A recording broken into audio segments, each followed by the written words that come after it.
प्रिय दर्शकों, नमस्कार। प्रदोष व्रत की हार्दिक शुभकामनाएं। प्रदोष व्रत अति मंगलकारी, भगवान भोलेनाथ की कृपा प्रदान करने वाला व्रत है। विशेष रूप से यह महिलाओं द्वारा किया जाता है। इसके बारे में जानने से पहले चैनल को सब्सक्राइब करें, नोटिफिकेशन बेल दबाएं एवं वीडियो को शेयर करें ताकि ये चैनल आपको उपलब्ध होता रहे। प्रिय दर्शकों, प्रदोष व्रत का महात्म्य गंगा नदी के तट पर वेदों के ज्ञाता भगवान के भक्त श्री सूत जी ने शौनकाद ऋषियों को सुनाया था। सूत जी ने कहा कि कलयुग में मनुष्य धर्म के आचरण से हटकर अधर्म की राह पर जा रहा होगा। हर तरफ अत्याचार एवं अन्याय का बोलबाला होगा। मनुष्य पथभ्रष्ट होगा, कर्तव्य से विमुख होकर नीच कर्म में लगा होगा। उस समय प्रदोष व्रत ऐसा व्रत होगा जो मानव को शिव की कृपा पात्र बनाएगा। जातक नीच गति से मुक्त होकर उत्तम गति लोक को प्राप्त होगा। सूत जी शौनकादि ऋषियों से यह भी कहा कि प्रदोष व्रत के पुण्य से ही कलयुग में मनुष्य के सभी प्रकार के कष्ट तथा पाप नष्ट हो जाएंगे। यह व्रत अति कल्याणकारी है। इस व्रत के प्रभाव से मनुष्य को अभीष्ट की सिद्धि होगी। इस व्रत में अलग अलग दिन में प्रदोष व्रत से क्या लाभ प्राप्त होगा, यह भी सूत जी ने शौनकादि ऋषियों से बताया। इस व्रत के महात्म्य को सर्वप्रथम भगवान भोलेनाथ ने माता सती को सुनाया था। मुझे कथा महात्म्य महर्षि वेद व्यास जी ने सुनाई और यह उत्तम व्रत महात्म्य मैंने आप लोगों को सुना रहा हूँ। प्रिय दर्शकों, प्रदोष व्रत विधान प्रत्येक चंद्रमास की त्रयोदशी तिथि के दिन यह व्रत दोनों पक्षों में किया जाता है। सूर्यास्त के बाद 2 घंटा 24 मिनट का समय प्रदोष काल के नाम से जाना जाता है। समान रूप से सूर्यास्त से लेकर रात्रि प्रारंभ तक का समय प्रदोष काल में लिया जाता है। प्रदोष काल में की गई शिव की पूजा कई गुना ज़्यादा फलदायी होती है। इस पूजा का महत्व तब और अधिक बढ़ जाता है जब यह प्रदोष व्रत वाला दिन त्रयोदशी को किया जाता है। प्रदोष काल में ही भगवान शिव विषपान करके नीलकंठ कहलाए थे।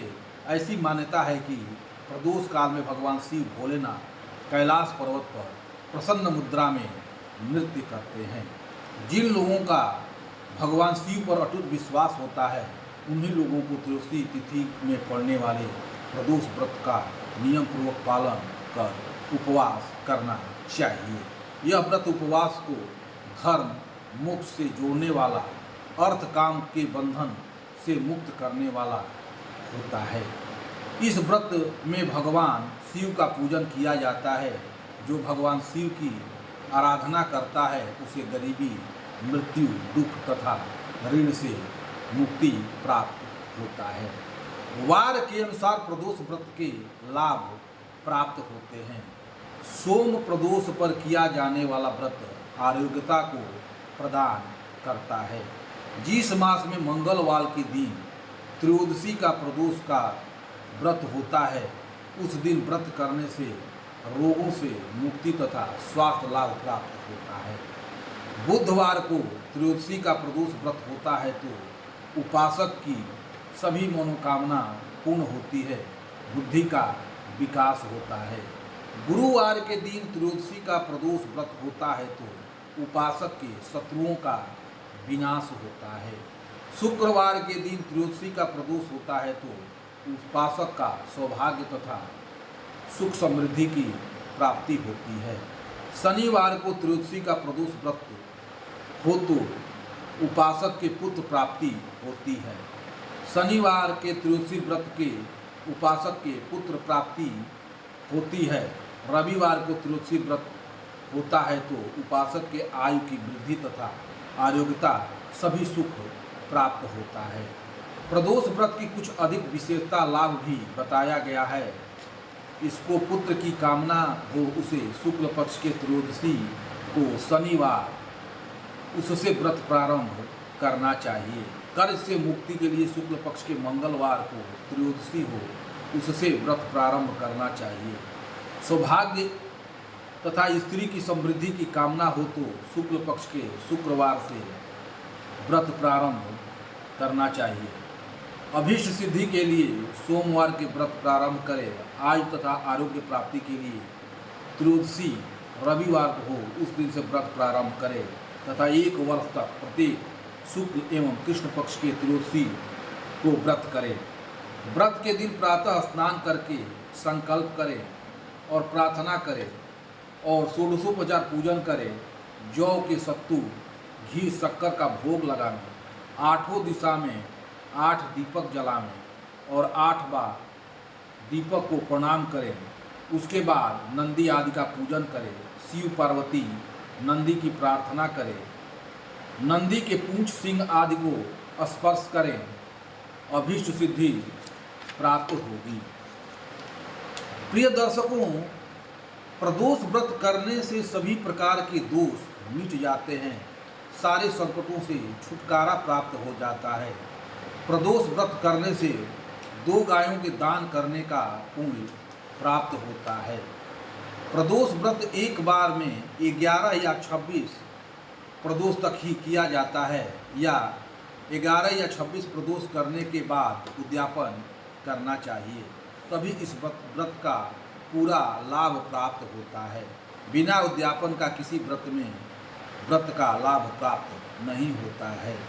उद्यापन में सफ़ेद फूलों की माला, सफ़ेद मिठाइयाँ एवं सफ़ेद चंदन की जरूरत होती है। जल में कलश, बेलपत्र, धतूरा, भांग की भी जरूरत होती है। इस व्रत का उद्यापन त्रयोदशी तिथि में ही करना चाहिए। उद्यापन करने के 1 दिन पहले गणेश जी की पूजा करनी चाहिए। गणेश जी की पूजा की जाती है। उद्यापन के 1 रात्रि पहले कीर्तन करते हुए जागरण करना चाहिए। अगले दिन सुबह उठ कर के मंडप बनाकर वस्त्रों और रंगोली से सजाकर ओम उमा महेश्वराय नमः, ओम शिवाय नमः मंत्र का 108 बार जप करते हुए हवन करना चाहिए। उसके बाद भगवान शिव की आरती एवं शांति पाठ करना चाहिए। अंत में ब्राह्मण भोजन कराना चाहिए। सामर्थ्य के अनुसार ब्राह्मण को दक्षिणा देकर आशीर्वाद प्राप्त करना चाहिए और उन्हें विदा करना चाहिए। इस प्रकार किया गया प्रदोष व्रत का उद्यापन पूरा माना जाता है और व्रत का संपूर्ण फल प्राप्त होता है।